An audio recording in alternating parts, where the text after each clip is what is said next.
Hai, Assalamualaikum. Kita jumpa lagi. Cikgu nak bagi contoh kedua tentang taburan normal. Okey, tengok soalan tu. Satu acara jogaton disertai oleh 1,500 orang. Okey, masa diambil bertabur normal. Okey, macam cikgu cakap tadi, bila taburan normal dia akan cakap bertabur normal. Okey, dengan min dia 30 minit. So, min dia sama dengan 30. Dan sisian piawai dia adalah 14 minit. Okey, dia refer kepada masa Okey.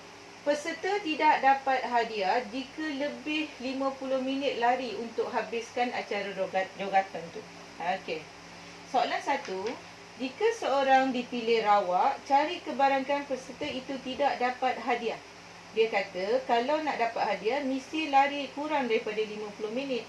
Okey, so jika tak dapat hadiah, maksud dia punya X tu adalah lebih besar daripada 50. 50 dapat lagi kan, lebih daripada 50. So kita dapat P, soalan 1, P X lebih besar dari 50. Okey, lebih besar dari 50 lah, sebab 50 masih dapat lagi. Okey. So, dia suruh cari kebarangkalian. Ni senang lah. Jadi, kita terus direct tukar kepada Z-score. Macam tadi cikgu ajar, formula X tolak min persisian piawai for Z-score. So, kita masukkan X dia 50, tolak min adalah 30.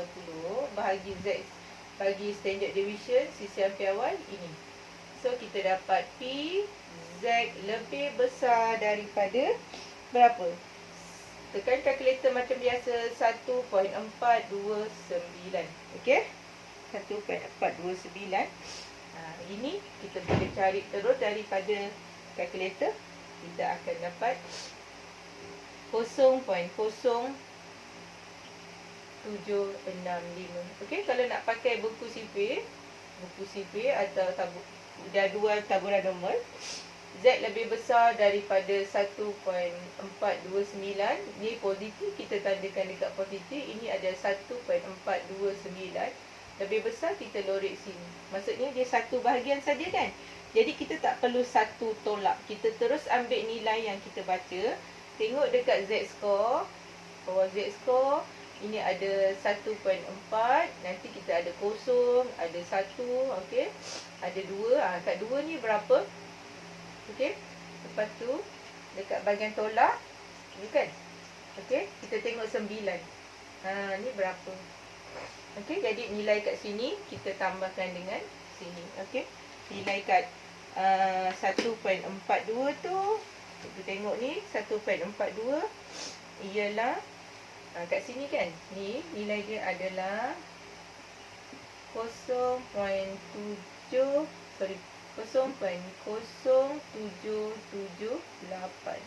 Okey.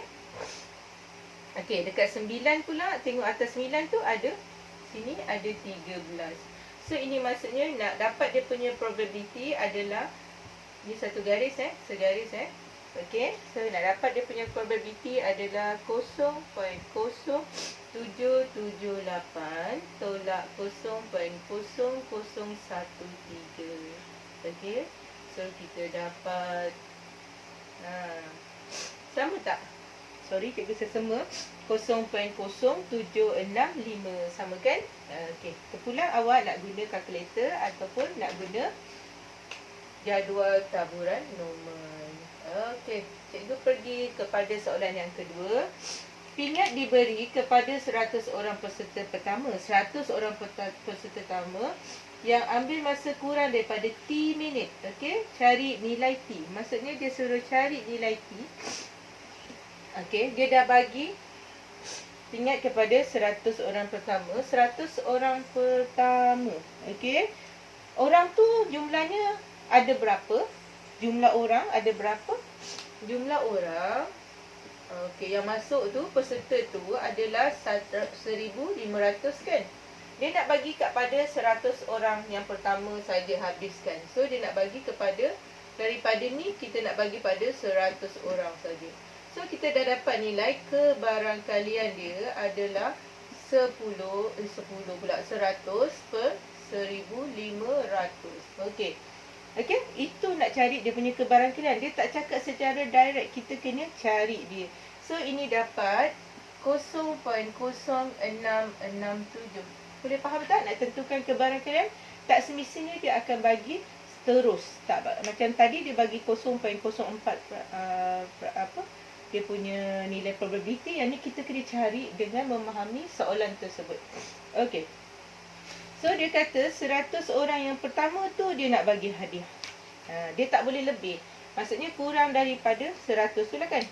Okey, so P X kurang daripada 100 tu. Okey.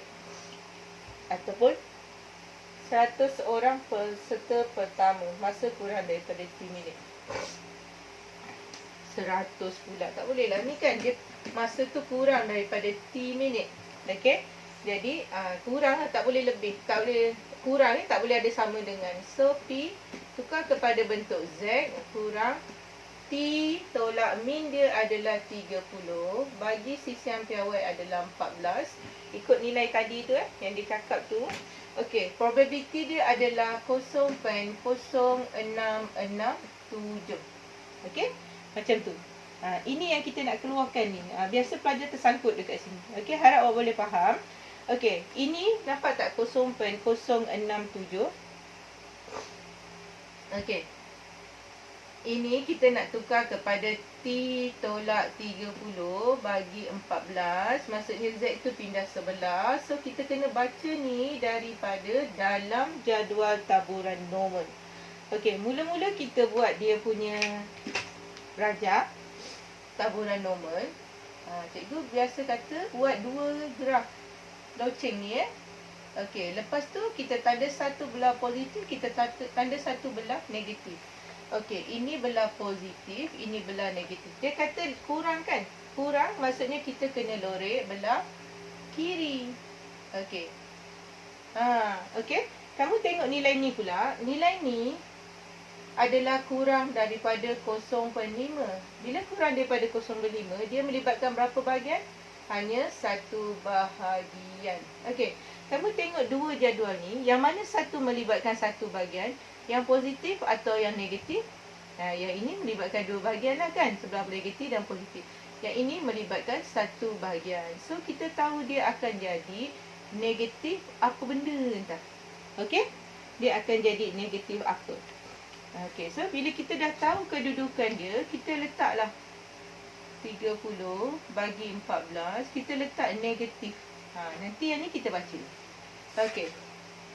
Dekat jadual taburan normal tu, kamu tengok 0.0667. Okey. Tengok kat situ 0.667. Cikgu dapat 1.501. Okey? Dekat dalam tu, cari dekat dalam buku taburan jadual taburan normal 0.00067 kita nampak kat sini dekat jadual tu hanya dekat bahagian dalam hanya ada 0.0668. Kita nak 0.0667. Ini dekat sebelah dia, ni Z score dekat sebelah dia ada 1.5. 0.0668 ni berada dekat bahagian kosong. Ni baru satu dekat sini kan. Nanti kat sini ada 1, ada 2. Okey. Ini terlebih 8 ni terlebih 1 kan. Jadi kat bahagian tolak kita tengok apa yang 1. Okey, dekat 1 tu adalah 1 kat atas ni. Yang ni tengok kat sini, yang ni tengok kat sini. Okey, letak pembaris dekat jadual taburan normal, letak gitu. Okey, 1.50668. Ni kita tengok dulu. Nak kena tolak dengan 1 untuk dapat 0.667. So dia punya nilai ialah negatif tadi kita letakkan daripada graf. Nilai dia 1.501. Okey, bila kita dah dapat baca, so kita pindahkan macam biasalah ya. Okey, so kita pindahkan T sama dengan negatif 1.501 darab 14 kan? Ni bahagi pindah sebelah jadi darab Lepas tu kita tambahkan dengan 30. So kita dapatlah nilai T adalah berapa masa kita dapat? 8.986. So kita bolehlah buat kesimpulan. Masa dia adalah menghampiri 9 minit. Untuk orang yang habiskan, untuk 100 orang peserta yang berjaya menghabiskan jogaton dalam masa 9 minit, kurang daripada 9 minit, barulah kita bagi dia hadiah. Sebenarnya ini dalam masa saat kan. So sebenarnya kita pun boleh tinggalkan jawapan dalam ni. Sebab dia bukan dalam bentuk nombor bulat pun boleh kan. Okey, pun dalam minit kan. Okey, 18 minit pun boleh kat sini. Okey. Okey, itu saja. Bye. Assalamualaikum. Jangan lupa ya, cuba latihan cikgu bagi nanti. Bye.